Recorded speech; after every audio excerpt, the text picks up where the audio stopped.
Evet, herkese merhaba. Ben Onur Kutlugago. Bugün size kendi hayat hikayem üzerinden girişimcilikte maddiyat ve maneviyat dengesini nasıl sağlamaya çalıştım, başıma neler geldi, biraz bunları anlatmaya çalışacağım. Ben çocukluğumda en büyük hayalim bilgisayar mühendisi olmaktı. Bilmiyorum, Commodore 64 devrini hatırlayanlar var mı aranızda? Ben de işte ben de onlardan bir tanesiyim. Hem oyun oynuyordum hem program yazıyordum. Daha sonra bilgisayar mühendisi oldum. Çok genç yaşta üniversiteyi bitirdim. Yurt içinde, yurt dışında pek çok yerde çalıştım. Kurumsal firmalarda, daha irili ufaklı firmalarda. Ve kariyerim çok hızlı yükseldi. Böyle sektörde böyle nadir yeteneklerden biri olarak gösteriyordum kariyerimin ilk yıllarında. Daha sonra birkaç yıl çalıştıktan sonra bu bilgisayar mühendisliği işi bana biraz anlamsız gelmeye başladı. Çünkü yani yaptığımız iş sonuçta çok soyut bir şeyler. Yani hep böyle kafada dönen soyut kavramlar ve aslında yani insan iletişiminin çok zayıf olduğu bir meslek. Ve de aynı zamanda hani bir anlam taşımayan, yani örnek verelim işte bir bankanın işte gidiyorsun krediler sistemini daha iyi hale getirmeye çalışıyorsun veya işte bir telekom şirketi daha iyi fatura kesebilsin diye uğraşıyorsun filan. Hani insanlığa dokunmayan, bir manevi haz vermeyen bir işti. Öyle demeyelim ya, o kadar. Evet, benim için böyleydi diyeyim. Nelerce yaptık. Ve bu hızlı yükselişim kurumsal hayatta beni böyle genç yaşta bir anda bu kurumsal entrikaların içinde itti maalesef. Ve çok büyük çirkinlikler yaşadım genç yaşımda. Şimdi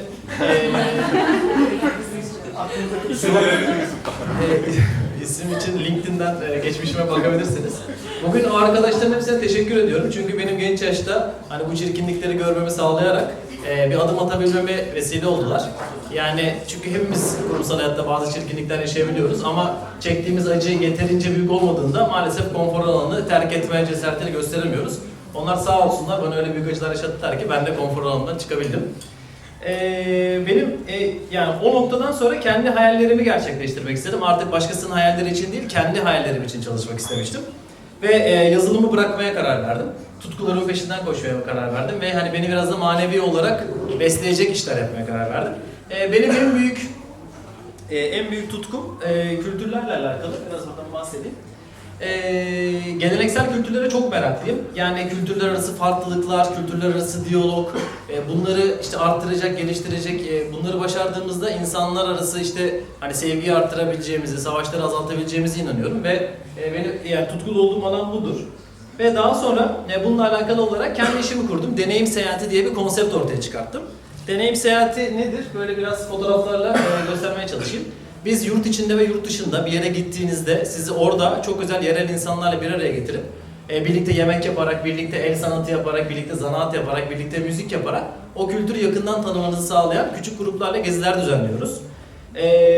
Bu işi bir yandan kurarken bir yandan çalışıyordum. Bir yandan da doktoramı yapmaya çalışıyordum. O yüzden benim bu maceram, yani Tail'ın kuruluş macerası bir 4-5 yılda yayılan bir süreç oldu. İşte bir yandan işte Beyrut'a, İskoçya'ya ve farklı yerlere böyle geziler düzenlemeye başladım ve en nihayetinde kurumsal hayattan ayrılarak iyi bir tazminat alarak girişimcilik hayatına atıldım. Şimdi benim bu noktaya kadarki hayatımda bilgisayar mühendisi olarak parayla ilgili hiçbir sorunum yoktu. İyi para kazanıyordum. En büyük sorunum yani özgürlüğümü elde etmek ve biraz da beni işte manevi olarak tatmin edecek bir iş hayatına doğru atılmaktı. Ve bunu yaparken kafamda şu düşünceler geçiyordu. Ya az olsun benim olsun, işte kendime ait bir işim olsun gibi düşünceler kafamda geçiyordu. Şimdi Mevlana'nın çok güzel bir şiiri var. Bunu ekrana bırakarak okuyacağım. Diyor ki, kardeşim sen düşünceden ibaretsin. Geriye kalan et ve kemiksin. Gül düşünür gülistan olursun, diken düşünür dikenlik olursun. Yani bugün bunun havalı ifadesiyle çekim yasası diyoruz biz buna. Ben de işte az olsun benim olsun dediğimde aynen benim de başıma bunlar geldi. Şimdi Tail işinde ben pek çok başarılar elde ettim. Bunlardan bazılarını göstermek istiyorum. İşte defalarca televizyonlara çıktım. İşte CNN'de, TV8'de pek çok ödüller aldım. Türkiye'nin en başarılı 10 gencinden biri seçildim. İşte TEDx'te konuştum. Bugün de burada konuşmak da benim için büyük bir gurur. Çok teşekkürler davet ettikleri için.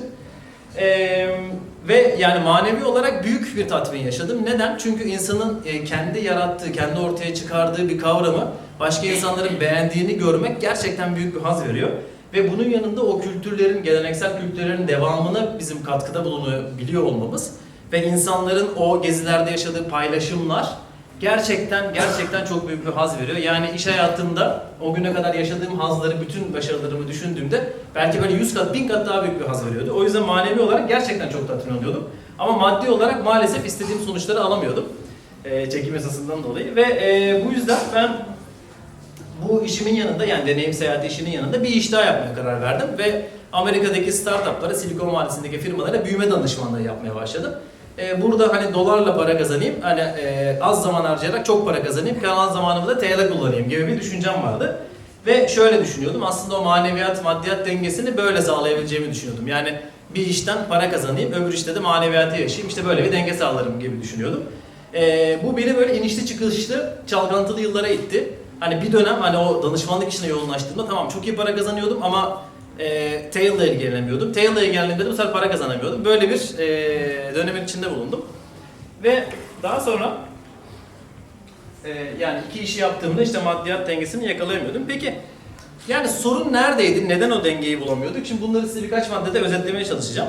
Şimdi birincisi o hani az olsun, benim olsun düşüncesi maalesef çok geçerli bir düşünce değil. Çünkü insan kendi işini yaptığında o kadar çok çalışması gerekiyor ki, o kadar çok sorumluluklar alması gerekiyor ki yani o eforu sarf ettiğinde artık hani az olsun diyemiyorum. Yani ben diyemiyordum. Yani bu kadar emek koyacaksam ben bunun karşılığı olması gerekiyor gerçekten diye hissetmeye başladım. O yüzden bu teori çöktü. İkincisi aynı anda iki tane şeye odaklanmak maalesef başarısızlığı getiriyor. Yani insan, yani ben kendim iki tane işi yapmaya çalıştığımda bu iki işin ikisi de yeni benim için. Yani ikisi de bilmediğim konular. Birine odaklandığımda onda başarılı oluyorum ama öbür taraf zayıflıyor. Şunu anladım. Bazen bir ayağımızı bir yere, bir ayağımızı bir yere atabiliriz. Ama arkada kalan ayak bildiğimiz, iyi bildiğimiz, hani çok böyle beyni yormadan para kazanabileceğimiz bir alanda olursa ancak başarılı olabiliyor. Üçüncü olarak şundan bahsedeceğim.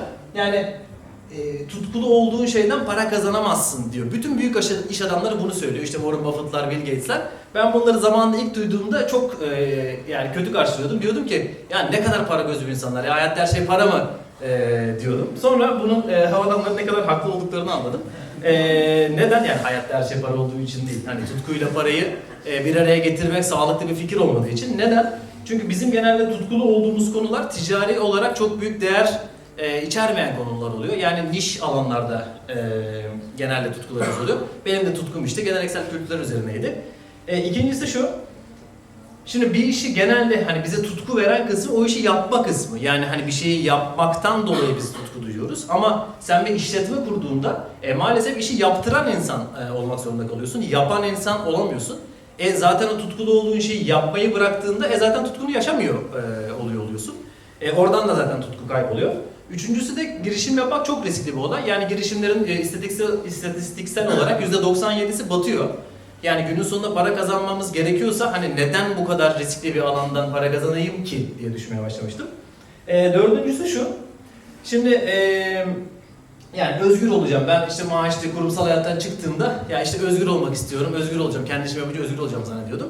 İşte ne güzel patron yok, işte amir yok, bürokrasi yok, o saçma sapan işte şeyler yok.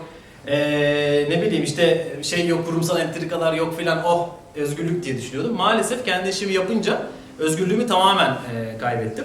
Şöyle, çünkü insan yani en acımasız patron insanın kendine patronluk etmesi oluyor. İnsan kendine hani izin vermiyor, tatil vermiyor, para vermiyor, zam vermiyor. En pis işleri kendine yaptırıyor. Ondan sonra bütün sorumlulukları kendine yüklüyor. Yani tam bir zalim rolü oynuyor insan kendisine. Dolayısıyla özgürlüğün de olamayacağını fark ettim. Ve son olarak da yani ben aslında hani kendi işlerimi yaparak iyi bir gelir elde edebileceğimi düşünüyordum. Ama daha sonra şunu fark ettim. Aslında yani ben çok bedenime bağlı para kazanmaya başlamışım. Yani ben emeğimi kestiğim anda param duruyor. Şimdi ben maaşlı çalışırken bunun çok doğal bir şey olduğunu zannediyordum. Yani tabii ki çalışmazsan para kazanamazsın gibi bakıyordum olaya. Ama kendi işlerimi yapmaya başlayınca o kadar emek koyuyorsun, o kadar büyük sorumlulukları alıyorsun ki artık şey düşünmeye başlıyorsun. Yani bu kurduğum sistem kendi kendine para getirsin. Ve bunun öyle olmadığını, yani ne danışmanlık işimde ne girişimcilik işimde öyle olmaması gene beni şeye itti. Şimdi peki ne yapacağız? Sonra ben burada hani dengeyi nasıl buldum? Son olarak bundan bahsedip tamamlamaya çalışacağım. Şimdi birincisi şu, maalesef çok üzülerek ve bu konuda psikolojik destek de alarak çok sevdiğim Tail'ın faaliyetlerini kısmen azaltma kararı aldım. Ve biz şu anda hani karma geziler yapmıyoruz. Sadece kapalı grup taleplerini karşılayan bir hale getirdim. İkincisi şu, aktif gelirlerimi maksimize ettim. Yani büyüme danışmanlığı bana şu anda çok iyi sıcak para getiriyor. Buradaki paketlerimi yeniledim, web sitemi yeniledim ve ben firmalardan hisse falan da alıyorum. Hem nakit para alıyorum hem de hisse alıyorum. Bu tarafı maksimize ettim. Üçüncü olarak pasif gelirlerimi arttırmaya başladım. Kendime internet tabanlı sermaye riskine girmeden üretici ile tüketiciyi bir araya getirip aradan komisyon aldığım tarzda bir iş daha kurdum. Ve bir yandan da pasif gelirlerimi bu şekilde arttırmaya başladım. Peki maneviyat nerede kaldı burada diyeceksiniz herhalde. Maneviyat şurada kalıyor. Bütün o büyük iş adamların söylediği gibi biz önce para zaman dengesini kurduğumuzda, yani finansal özgürlüğü elde ettikten sonra geriye kalan zamanımızı işte tamamen maneviyata dönebilme şansımız var. Ben de bunu yapmaya çalışıyorum. Şu anda o finansal özgürlük noktasına oldukça yaklaştım ve bunu yaptıktan sonra tekrardan geriye dönerek Tail'la belki de gönüllü projeler yaparak, yani bunu bir ticari kaygıyla değil, işte gerçekten o kültürlere katkı vererek, gerçekten belki kültürel projeler yaparak, sosyal projeler yaparak yapmayı planlıyorum. Son olarak da şunu söyleyeceğim. Bir sonraki adımımda da şu var. Ben startup yatırımcısı olmak istiyorum. Yani tamamen o hani finansal özgürlüğü hani bu alanda da desteklemeye çalışıyorum. Bilmiyorum bu anlattıklarım kulağa nasıl geldi, girişimci olmak isteyen insanlara. Bilmiyorum, size bir nebze olsun katkı verebildiysem çok mutlu olurum. Beni dikkat ediniz için teşekkür ederim.